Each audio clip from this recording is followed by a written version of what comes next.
Hi అండి. బంగాళదుంప, ములంకాడ, కోడిగుడ్లతోటి masala curry అండి. పాలు పోసి ఉండే ఈ మసాలా కర్రీ టమాటాలు ఉపయోగించిన అవసరం లేదు. మా చిన్నతనం నుంచి చాలా మా ఫేవరెట్ కర్రీ అని చెప్పొచ్చండి.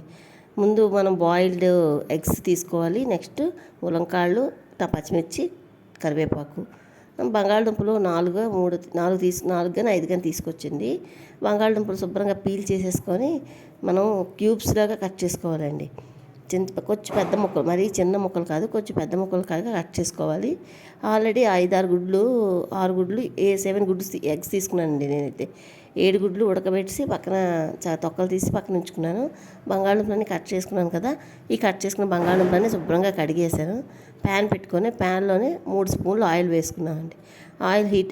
ఆయిల్ హీట్ అయిన తర్వాత మనం కొంచెం చిటికెడు పసుపు వేసుకొని ఎగ్స్ వేయించి తీసుకుందామండి.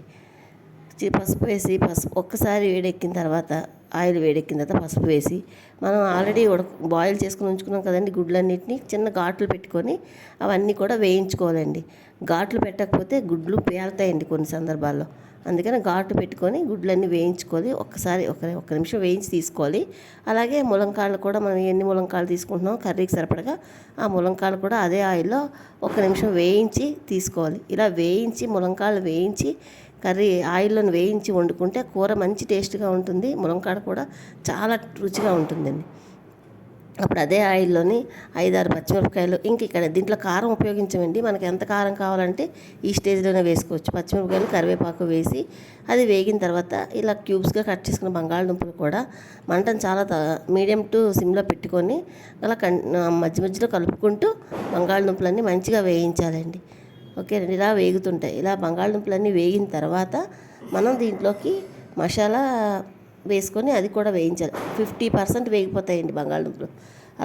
అప్పుడు కొంచెం సాల్ట్ వేసుకుంటే చక్కగా ఫాస్ట్గా వేగిపోతాయి. మూత మాత్రం పెట్టొద్దండి. మూత పెడితే ఉడికిపోతాయి, వేగవండి. అప్పుడు అలా వండిన కూరకి మూత పెట్టకుండా ఇలాగా దగ్గరగా వేయించుకున్న కూరకి టేస్ట్ మారిపోతుంది.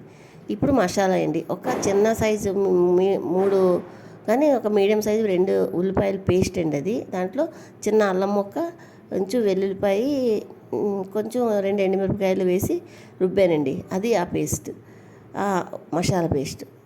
ఓకేనండి. ఇలాగా అది కూడా వేసుకొని బంగాళదుంపలు ఈ మసాలాలు చక్కగా వేగిపోతాయండి.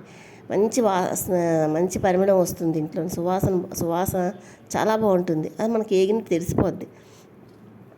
ఆల్రెడీ మసాలా వేయకముందు బంగాళదుంపలు ఒక 50% వేగుతాయి. మసాలా వేగిన తర్వాత మిగతా ఇంకో 25% వేగిపోయేసరికి అప్పుడు మనం దాంట్లోకి ఆల్రెడీ మనం ఉడికించుకొని వేయించుకొని ఉంచుకున్నాం కదండి ఎగ్స్, ములంకాయలు, అవి కూడా వేసుకోవాలండి. దీనికి మనం పసుపు కొంచెం వేసుకున్నాము. నూనెలో మరిగినప్పుడు ఉప్పు కొంచెం వేసుకున్నాం కదండి. ఇప్పుడు మనం ములంకాయలు, గుడ్లు వేసి చక్కగా సున్నితంగా ములంకాయలు కానీ గుడ్లు కానీ విడిపోకుండా కొంచెం సుతారంగా కలుపుకుందామండి. కలుపుకున్న తర్వాత అప్పుడు కొంచెం గరం మసాలా వేసుకోవాలండి. ఓకేనండి. వేసుకొని అప్పుడు మనం కొంచెం వాటర్ పోసుకోవాలి. చక్కగా వాటర్ కొంచెం ఎక్కువ ఎందుకు వాటర్ వేసుకోవాలి అనుకుంటే ములంకాయలో ఉండే జ్యూసు చక్కగా పీలుస్తుందండి. ఆ జ్యూసులు ఈ మసాలా కర్రీ అంతా పీల్చుకొని ములంకాడ మంచి రుచిగా వస్తుంది. కూర కూడా చాలా పర్ఫెక్ట్గా ఉడుకుద్ది.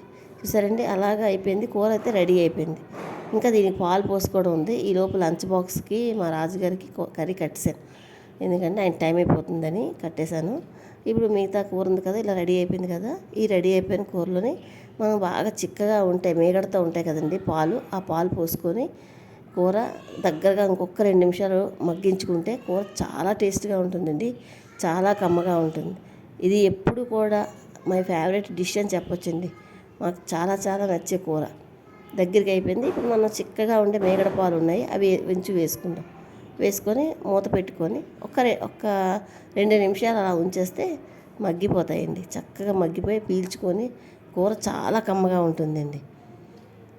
ఇలాగ రెడీ చేసుకున్న కూర చాలా చాలా టేస్టీగా ఉంటుంది.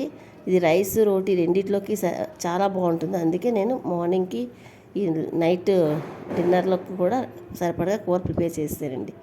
నా వీడియో మీకు ఎలా అనిపించిందండి? నచ్చితే లైక్ చేయండి. క్యాన్వాసింగ్ వల్ల పటాసులే పేలుస్తున్నారు. డిస్టర్బెన్స్గా ఉంటే ఎక్స్క్యూజ్ చేయండి. థ్యాంక్ యూ ఫర్ వాచింగ్ అండి. బాయ్ అండి.